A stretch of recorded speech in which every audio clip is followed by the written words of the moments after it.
Bom dia, sexto ano, tudo bem? Dá um bom dia aqui, por favor. Hoje tentando aí pelo YouTube, espero que fique melhor para vocês. O Meet não deu certo, fica travando, mas não tem problema, né? Como já falei, e vou pedir sempre, gente, vamos colaborar para essa pandemia melhorar, né? Se cada um fizer a sua parte, isso vai ter que melhorar. Cada um incentiva os colegas, incentiva a família a se cuidar, usar máscara, lavar as mãos e ficar em casa o máximo, né? Quem precisa sair, tudo bem, mas saia com cuidado. E quem puder, fique em casa, gente. Vamos colaborar, porque tá complicado, né? As pessoas estão morrendo e tá tudo muito difícil. Mas vamos aí, por favor, vamos colaborar. Cada um tem o poder de ajudar um pouquinho. Tá, gente? Lembrando que esses vídeos que eu gravar aqui vai ser pra gente, tá? Não é para compartilhar com ninguém, por favor. Não é editado, eu faço num take só. É só para as nossas aulas mesmo, tá? E para eu saber que vocês estão acompanhando, eu preciso que cada vídeo vocês curtam e comentem embaixo. Mas não é só comentar oi, bom dia. Sim, eu preciso de um oi e de um bom dia. Mas sobre os assuntos, tentem comentar também, tá? E sempre que eu vou falar os assuntos, eu sempre peço para vocês pararem um pouco e pesquisarem. A gente vai ver hoje, a gente parou na página, se não me engano, foi na página 10. A gente vai ver sobre a questão da história, disciplina, a história enquanto ciência. Ela é uma grande investigação da humanidade. O historiador, que é o profissional que faz a faculdade de história, é o profissional que escreve os livros de história, é o profissional que investiga o que aconteceu com a humanidade. Ele é um grande pesquisador. Eu fiz a faculdade de História, eu sou professora de História, mas eu também sou historiadora, ou seja, eu também investigo, eu também escrevo. Então, eu sempre tenho que pesquisar. Por quê? Você já não formou? Formei há 15 anos atrás, mas tudo é renovado todo o tempo. Como assim? As pesquisas não param, As pesquisas estão sempre em constante. Cada pesquisador está sempre produzindo artigos novos, livros novos, as pesquisas são constantes e novas descobertas, novos achados, tem aí todo dia. Então a gente precisa estar atualizando, sempre investigando e pesquisando. Então o historiador e o estudante de história, que no caso aí é vocês estão estudando história, tem que ser pesquisador. Então, toda a aula, o tempo todo eu vou pedir para vocês pesquisarem, tá? Porque não tem tudo no livro, não tem tudo na cabeça da professora, não tem tudo nos vídeos, não. A gente sempre tem que buscar mais conhecimento, tá? E no início pode parecer chato, mas é muito bom. É tão bom a gente ampliar o conhecimento, a gente saber mais. E se vocês tomarem o gostinho, se vocês gostarem dos assuntos, vocês vão gostar, vocês vão querer investigar, vocês vão querer pesquisar mais. Então, de vez em quando, nos meus vídeos, eu vou falar assim, gente, dá uma pausa, vai lá no Google, pesquisa tal coisa. Eu sempre, quem aí está no computador, é legal a gente abrir um arquivo do Word, aí coloca o título da aula, aula do dia tal, hoje, por exemplo, aula do dia 29. E ali você vai colando, sempre que eu pedir para um pouquinho, copia, a foto que você vai achar lá no Google Imagens, cola nesse arquivo e escreve. Quem não tem Word, pode usar algum aplicativo do celular, qualquer aplicativo que dê para você mexer com fotos. Quem não tiver habilidade nem com Word, nem com isso, o que pode fazer? Vai anotando no caderno tudo que eu pedi e depois e pesquisa e depois salva no próprio celular e no final da aula me manda tudo por WhatsApp. Então você tem várias maneiras, não tem desculpa, tá? Usa a sua criatividade, ou no Word, ou no aplicativo, ou anota no caderno e depois me manda via WhatsApp, tá? Mas não pode deixar de pesquisar. A gente sempre tem que estar buscando mais. Então, na página 10, a gente viu a questão dos séculos e anos, décadas, milênios, né?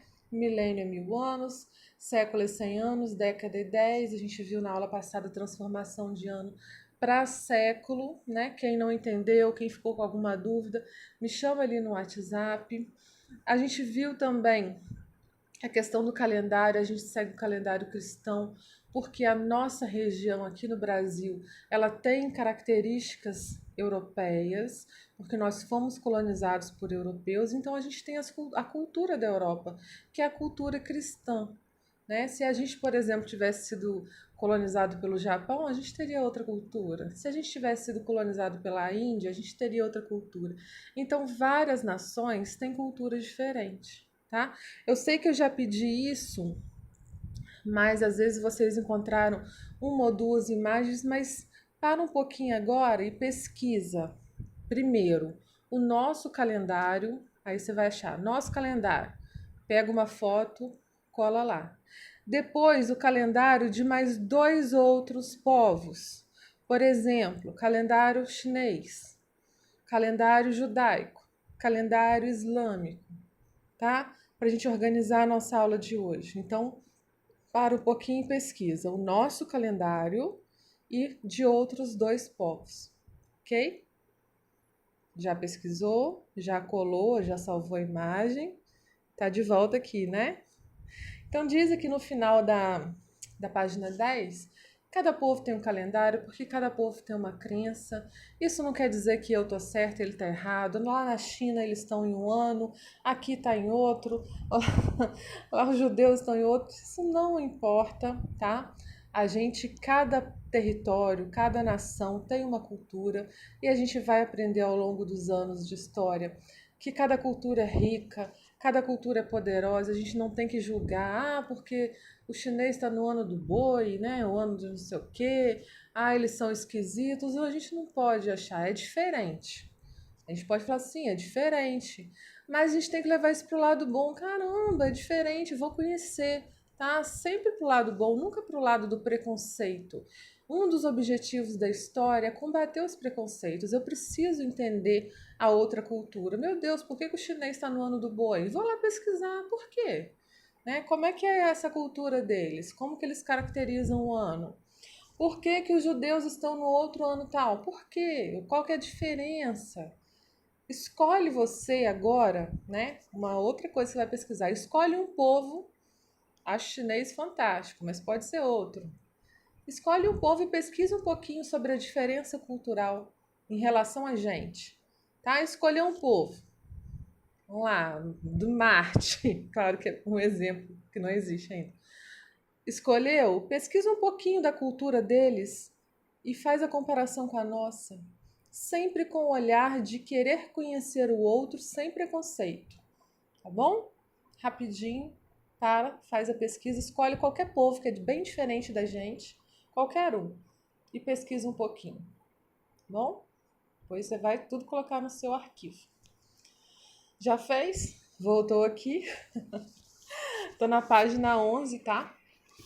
Fala aqui sobre as mudanças sociais. A sociedade, ela tá sempre em mudança, sempre.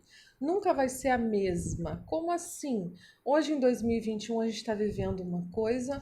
Quem nasceu há 30 anos atrás viveu de outro jeito.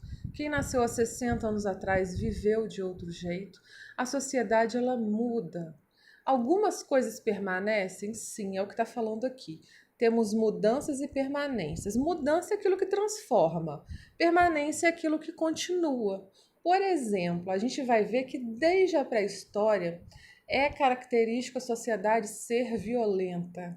Então a violência, infelizmente, né, é uma permanência, ou seja, é uma coisa que continuou ao longo do tempo. Mas os costumes mudaram. Né? Lá na pré-história se vivia em caverna, depois em cabanas e tal, e hoje a gente tem uma outra vida. Então, mudança é aquilo que se transforma, permanência é aquilo que continua. A humanidade, ela é sempre assim, cheia de mudanças e cheia de permanências. Aí aqui na página 11 e na página 12, fala sobre várias coisas que provocam as mudanças na sociedade. Podem ser, por exemplo, está aqui, fatores geográficos, coisas relacionadas a questões físicas, a tempestade, a furacão, a terremoto, tragédias naturais, por exemplo. Uma tragédia natural, ela vai mudar a sociedade. Como assim? Ah, caiu uma tromba d'água, né? Ó, tô rindo, ó, que absurdo eu rinho, né? Porque a cabeça viaja. Caiu uma tromba d'água e Natividade destruiu Natividade. Meu Deus, mudou a sociedade. A cidade vai ter que se reconstruir, mudou. Então, o primeiro fator que muda a sociedade é o fator geográfico, também a gente pode falar fator natural, que tem a ver, né, com a constituição da Terra. Pode ser, né, esses desastres naturais, que é tempestade, é furacão, é vulcão, tá? Escolhe aí agora um dos desastres naturais que podem transformar, pesquisa sobre ele e coloca aí no nosso trabalho que a gente está montando hoje. Vou parar por aqui porque o YouTube não aceita vídeo muito grande, ele demora muito para carregar. Já já eu volto com a parte 2.